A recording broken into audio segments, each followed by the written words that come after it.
What's going on, everybody? Welcome into Total Madness for UFC Vegas 8. Coming up on Saturday, we've got another great night of fights, and this week we are going to, as always, go over the totals, over and under 1.5 and 2.5 for this entire card. Let's break it all down. So getting us started this week, we've got Sean Brady taking on Christian Aguilera. Sean Brady is a massive favorite in this spot. We've got the total set at 2.5, minus 145 to the over. Under 2.5 is plus 125. And I'm not going to lie, I fully expect a finish from Sean Brady here. He's going up against this kid, Christian Aguilera. This guy's got some serious power. He comes out looking for the finish hard in round one. He's been knocked out several times before, and Brady's just next level when it comes to the mat. So I think Brady probably gets a finish in this fight. And if you want to include the other guy in this fight, Christian Aguilera, his really only path to victory here is going to be a knockout. There's no way he's going to out-grapple or be able to out-move or out-finesse a fighter the caliber of Sean Brady. So this under 2.5 sitting at about a plus 125, that's not a bad number. I actually don't mind that spot whatsoever. My only concern with this fight would be if Sean Brady gets him to the ground and decides he wants to ride out top position and secure a dominant fight rather than actually going for that finish. We see that happen from time to time, but we've got two fighters that are both more than capable of contributing here to this under cashing. I like it. Plus 125 is not a bad look whatsoever. Next fight up, we've got Emily Spitfire Whitmire taking on Viana. We have a over 2.5, minus 190. Under 2.5 is plus 165.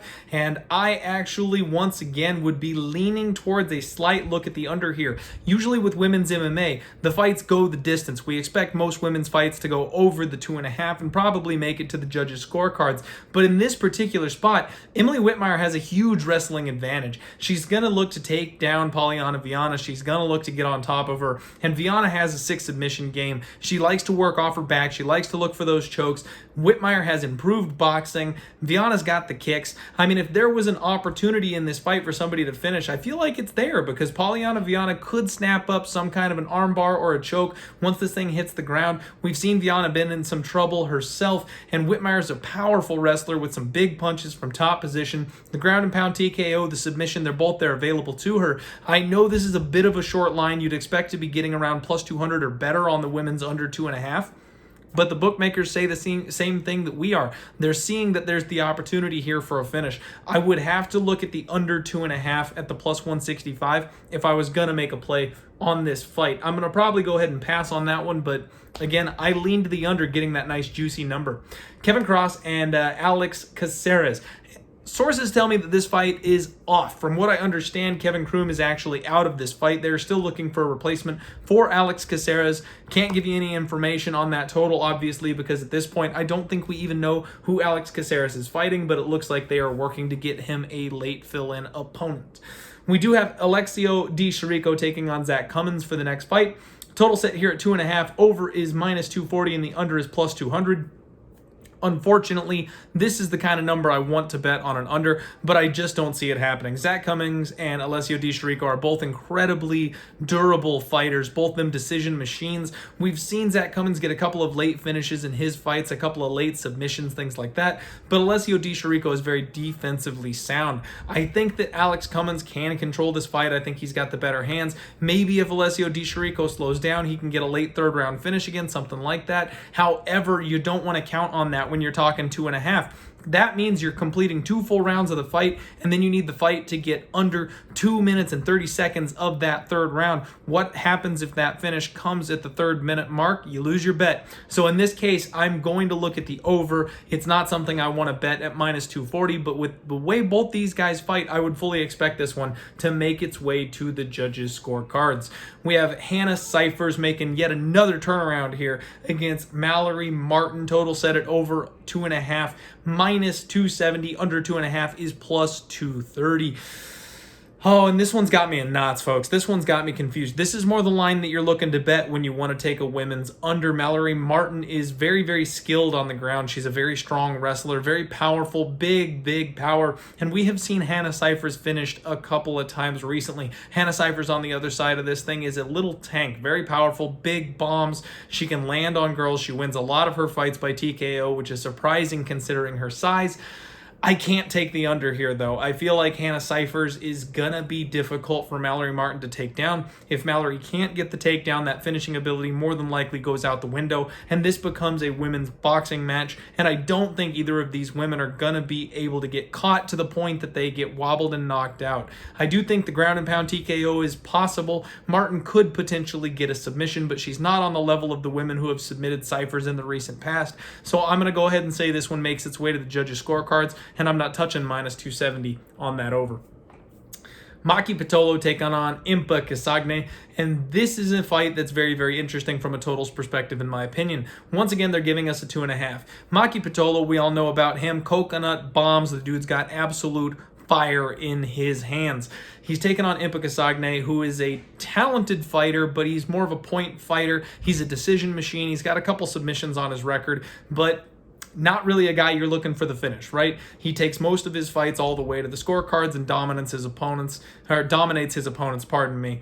This is a spot where if you're looking at the under, you're probably thinking Maki finishes. If you're looking at the over, Impa Casanganay is probably going to be the winner of that fight. So with the over 2.5 set at minus 150, if you're going to play that, I think you're better off just playing Impa. If you're looking at the under, maybe plus 130. It's a little bit better than Maki at plus 105. So maybe that's a look that you take. I think those totals correlate with the fighter that you actually think is going to be the one getting the job done here on this fight. I'm not going to touch this one. This one's a complete pass for me. I don't know what I'm going to get out of either fighter. I wasn't overly impressed with Impa Casanganay coming off the Contender Series, and I'm a fan of Maki Pitolo. My heart tells me Maki Pitolo, but I need to be betting with my head, not my heart, so I'm going to have to throw this one out the window. Fireball and popcorn, baby. We're going to have some snacks, do a shot or two, and just sit back and enjoy this one, because honestly, it should be a banger.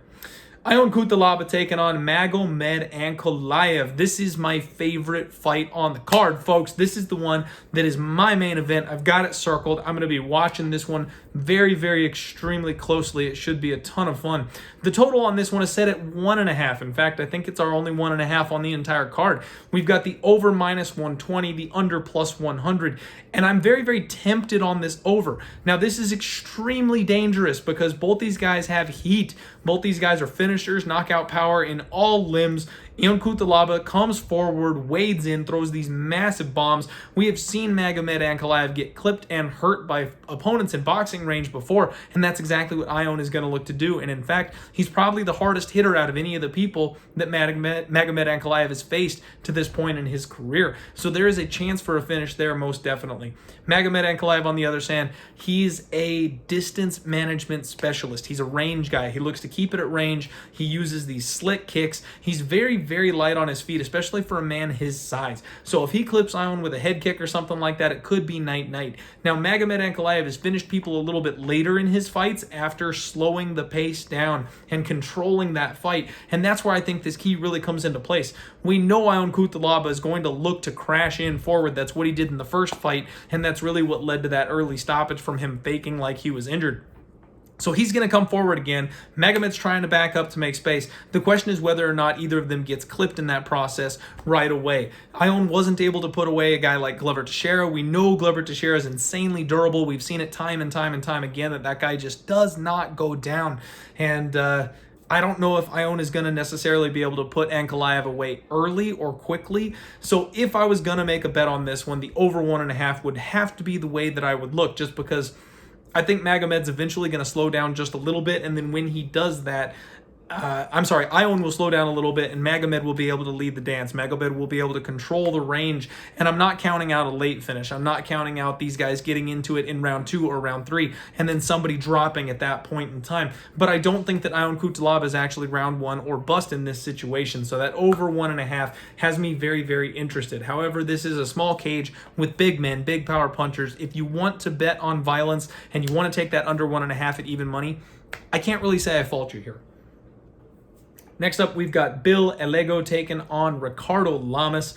Total once again set at 2.5. We have the over at plus 100, the under at minus 120. This is one that I really like the look on the under, honestly. So Bill is a Muay Thai specialist. The dude gets people backed up against the fence and just wrecks them with elbows. Once he can get you back and up, you are in trouble. He's got a real high volume, real high output. He's taken on Ricardo Lamas, who has very low output but is a very strong wrestler and a jiu-jitsu specialist. Bill is also actually a Brazilian jiu-jitsu black belt. So when this thing hits the mat, I've got to give the edge to Ricardo Lamas. I know they're both black belt level grapplers. However, not all black belts are created equal. I think that the experience level of Ricardo Lamas, everything he's faced in the UFC, the ground and pound that he brings to the table, if he can get Bill down, he can finish this thing on the mat. Bill, on the other hand, is getting a aged Ricardo Lamas, a guy who is a little bit long in the tooth at this point, who's been knocked out a couple times in recent years. If he can back him up and get his back on the cage, he absolutely can clip Ricardo Lamas with a bomb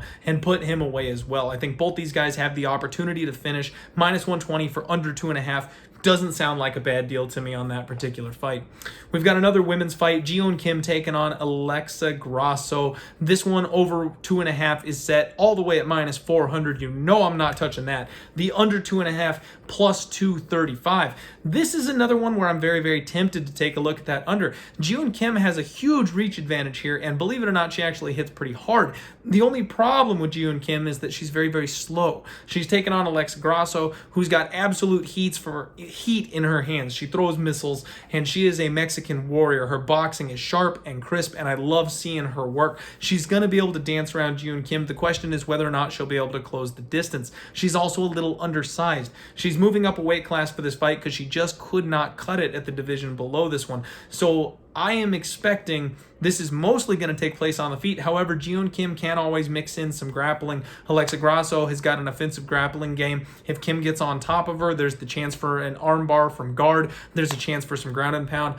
Plus 325 is a wild number to me, and I think that's half decent worth a shot here. I don't know if I'm actually going to take it, but if you had to pick a side over or under, obviously I'm going to sprinkle that plus 325 as opposed to laying 4-1 to see this thing go over, because both these women are very underrated. They're both very dangerous. That plus 325 may be a little bit of value.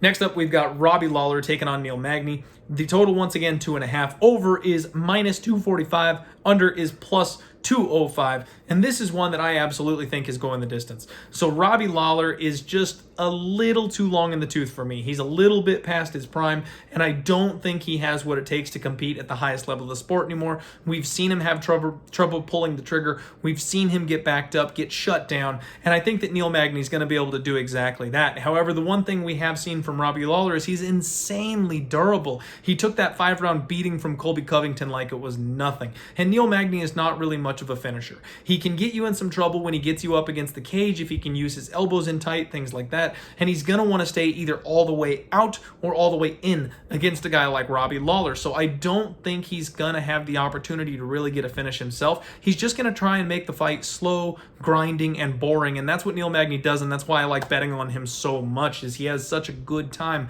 controlling that pace and really puts his opponents out of there. Robbie Lawler is really your shot here to get a finish. Robbie Lawler landing some kind of a big bomb, a Hail Mary, turning back the clock and having way more power than he probably should have at this stage of his career. That's your shot at cashing the under in this fight, and I don't think that plus 205 is enough on that. Robbie Lawler sits at plus 195 himself, so that's really what you're looking at. If that under cashes, Robbie probably cashes too. So I'm going to go ahead and pass on this one, but I'm pretty sure it's going to be going over. Anthony Smith taking on Aleksandar Rakic. This is our main event, and I lied before because obviously, apparently we have it over under 1.5, so we have 2 on the entire card set at 1.5. This is going to be a 3-round main event, folks. The reason for that is that this was originally slated to be the co-main event. Neither of these guys training for a main event fight, so when the main event fell out, they just bumped it up. They're not going to go ahead and add the other 2 rounds to it. The over 1.5 is set at minus 160. The under is plus 140. This is an interesting spot because we have seen Aleksandar Rakic come out and get a knockout in about 60 seconds. He comes out hard. He's got those big, heavy leg kicks, those big, heavy head kicks. He's athletic. The dude can leap in, cause some openings with his hands. I mean, He's a knockout artist. He definitely is. But we've also seen him grind his way through a full 15-minute fight against some lower-level competition. We have seen just how durable Anthony Smith is. This guy is... The beating he took from Glover Teixeira was next level, and it was only stopped because the referee. He was still fully in that fight. He was conscious. He was getting beat up, but... Man, this guy, he's one of these guys that just doesn't really show damage all that much. You can beat him to a pulp. His face doesn't swell until after the fight is over. He has a ability, a knack for hanging in there. So counting on the durability of Anthony Smith and counting on Aleksandar Rakic to maybe slow it down a little bit here in this main event slot. You know, you're under the bright lights for the first time. Maybe you've got some adrenaline going. I'm going to go ahead and say this thing squeaks over. So I'm personally taking a shot on Anthony Smith. I think this fight is lined a little too wide. And I understand there's the threat of Aleksandar Rakic landing that Hail Mary in the first round and causing this whole thing to go down. But I actually think Anthony Smith is going to pace himself a little bit more. We saw in the Glover fight that he came out, he was guns blazing, he was looking for that knockout against an old veteran. I think he underestimated Glover, and I think he gassed himself out. He set a personal record for his significant strikes in that fight, and I think he's going to learn from that experience. I think he's going to come out a little bit more measured, and what we've seen from Rakic is actually that he slows down in fights if he doesn't get that early first round finish. So I think Rakic comes out, like I said, maybe some jitters, maybe some adrenaline. He's under the bright lights, main event for the first time. And if he doesn't get it done early, he's going to slow. And then maybe Anthony can pick him off in the third round or work his way to a decision victory when Aleksandar Rakic tries to grapple with him. Anthony Smith is a high-level Brazilian Jiu-Jitsu black belt, and I think that's going to open up opportunities for the submission as well. I'm kind of seeing this thing be an Anthony Smith finish late. I would lean on that over. Thank you very much for tuning in. My name is Clint from the Die Hard MMA podcast. Check out Odds HQ. Hit the subscribe button if you haven't. Give this video a share. Good luck on all your action this week, degenerates. Have a good one.